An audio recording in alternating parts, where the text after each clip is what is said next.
Assalamualaikum warahmatullahi wabarakatuh.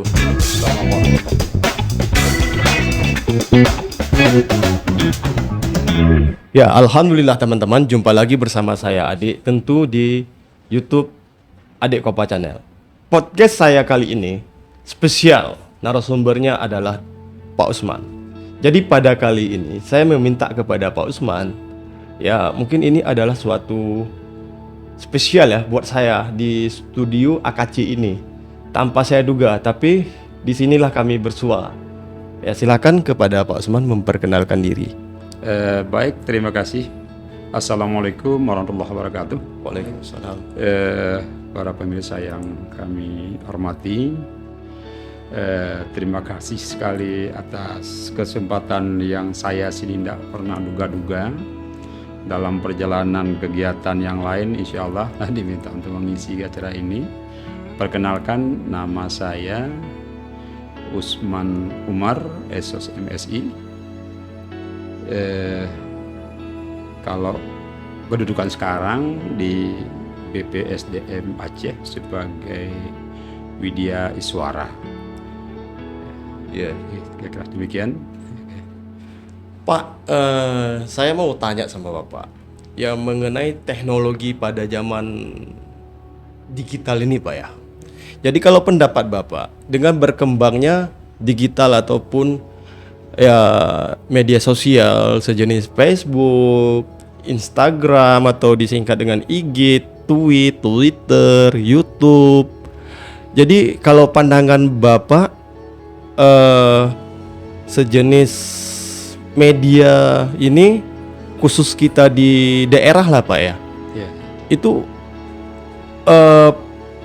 bagaimana Pak?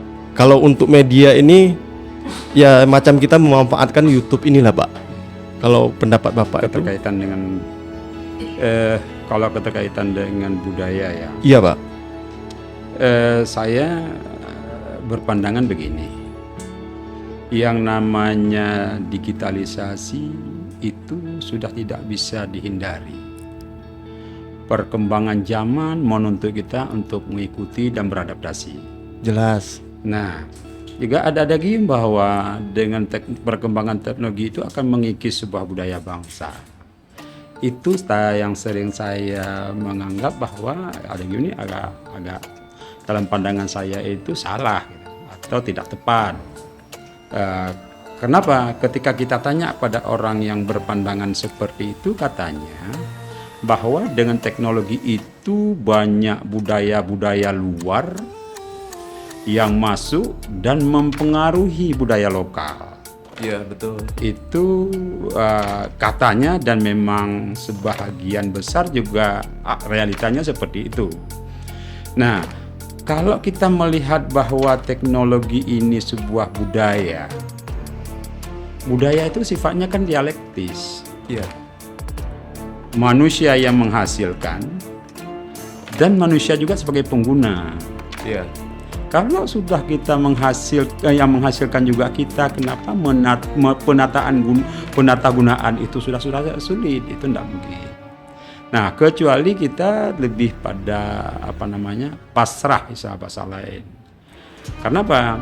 Kalau kita hanya mengatakan bahwa apa boleh buat, dunianya sudah seperti ini, zamannya sudah seperti ini, padahal budaya itu kita yang membentuk. Iya. Maka kita yang mendesain bagaimana menggunakan supaya bermanfaat untuk hidup ini. Iya. Nah itu terkait dengan teknologi. Katanya lewat teknologi informatika ini banyak konten-konten yang tidak benar masuk di kita, ya kan, sehingga mempengaruhi. Nah, ini kan semacam jembatan, saya pikir. Teknologinya semacam jembatan. Oke saja mereka yang mendesain, mereka yang memproduk teknologi sekarang, tapi kan tidak ada larangan kita menggunakan teknologi itu mengirim konten-konten yang berkaitan dengan budaya kita keluar. Iya. Nah, artinya letak kelemahannya bukan di teknologi, tapi kemampuan kita mengisi konten-konten yang positif yang dapat mempengaruhi pihak lain. Iya. Bukan hanya orang lain yang mempengaruhi kita, kita juga tidak ada larangan untuk memuat konten-konten yang positif untuk mempengaruhi orang lain. Iya. Bahkan jangankan dilarang, yang untuk mengisi konten itu juga dibayar.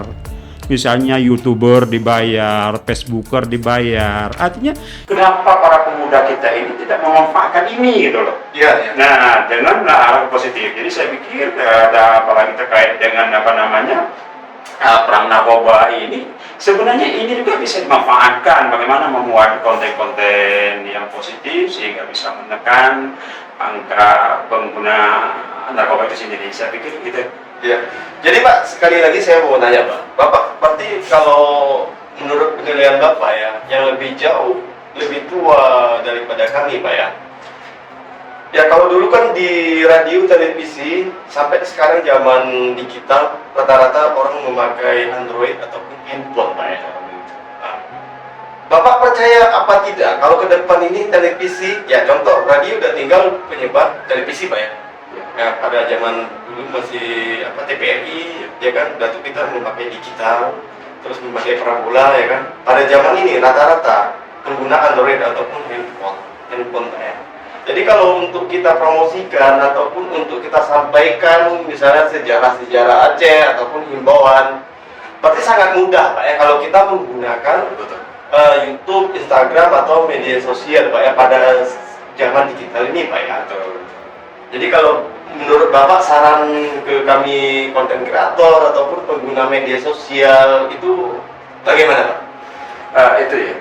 Saya sangat berharap kepada semua masyarakat pemuda terutama yang kantongnya pada Android, selain daripada menerima dan menyeleksi semua informasi yang masuk, itu juga kita berharap mereka juga bisa mengisi hal yang positif, sehingga untuk ke arah sana kita harus banyak menggali ilmu terkait dengan sejarah, misalnya bagaimana Tuan Tapa itu sejarahnya seperti apa segala macam. So ayo kita tulis atau kita rekam, kita sampaikan supaya orang lain juga tahu tentang karakter atau potensi di daerah kita. Nah, saya sempat tergelitik ketika itu ada wisatawan yang satu pesawat dengan saya ke Jakarta turun di bandara sekarang muda. Mereka kesal bahwa mereka tidak cukup mendapat informasi terkait dengan objek-objek yang ada di kita, sehingga sempat banting tas bawaannya, rugi saya. Sampai kemarin saya nggak tahu harus kemana, gitu. Nah, andai para pemuda dan semua masyarakat kita memanfaatkan teknologi untuk mempromosikan potensi-potensi daerah, itu saya pikir sangat bermanfaat bagi sisi sosiokultural atau masalah ekonomi. Jadi sehingga itu pun menjadi potensi untuk pendapatan masyarakat sendiri. Jadi kita jangan sempat takut dengan teknologi ini, ibarat orang yang nonton film horor. Ketika film horor ini mereka tonton film horor dan takut, solusinya diangkat mata, tutup mata. Padahal lupa dia bawa remote-nya di tangan. Nah, padahal cukup pencet remote, sebanyak apapun hantu yang ada di film itu mati, sekalian dengan mati TV. Nah, artinya inilah kesalahan dalam menyikapi tantangan-tantangan yang ada. Kita tidak bisa mengelak dari tantangan dunia sekarang.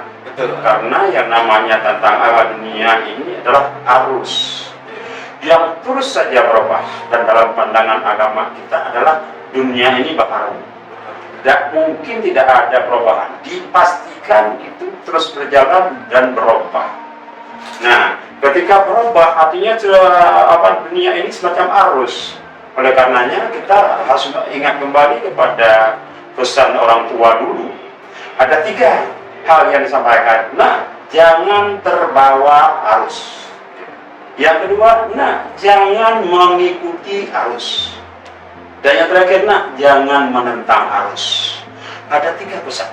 Kalau itu yang bisa kita lakukan, insya Allah, saya pikir apapun teknologi tantangan, apapun teknologi yang ada, selalu bisa bermanfaat untuk kehidupan kita. Nah, tinggal bagaimana kita menyikapi tentang perubahan-perubahan itu.